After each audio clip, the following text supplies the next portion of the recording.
Ers graddio yn Aberystwyth, y tri peth sy'n aros yn y cof am y brifysgol. Y gyntaf, y cyfeillgarwch oedd rhwng ni fel myfyrwyr a'r darlithwyr. Achos bod yr adran yn weddol fach, oedd e'n hynod o gartrefol, a o'n i'n cael cyfleoedd i drafod pethau yn fanylach a cyfleoedd i fynd jyst i noco'r drws gyda'r darlithwyr a siarad yn ddyfnach os o'n i eisiau. Y cyfle hefyd i fynd ar lleoliadau gwaith, y profiad gwaith, oedd hynny fel rhan o'n cwrsi yn rhywbeth gwerthfawr i fi.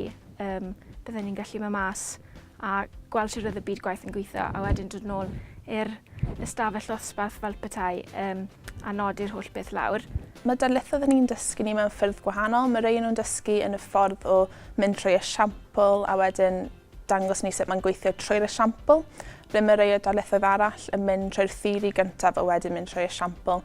Ond maen nhw'n dewis y ffyrdd sydd gorau i'r modiwl a mae'n gweithio'n dda iawn. Y peth mwyaf sy'n aros yn y cof am y darlithwyr yw pa mor angerddol a ymroddgar o'n nhw yn y pynciau o'n nhw'n dysgu ni a'r ffordd oedd hynny'n cael ei trosglwyddo i'r myfyrwyr. Y ran gorau'r cwrs, fi'n meddwl yw jyst gweithio dy'r darlithwyr.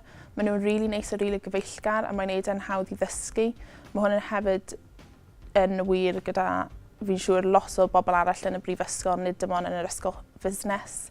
Ond mae'n y dan gorau i fi o bod ar y cwrs yw cael darlithwyr rili neis a rili gyfeillgar. Maen nhw'n helpu chi dy unrhyw beth os chi'n stycar a maen nhw'n jyst yn neis i siarad a fyd.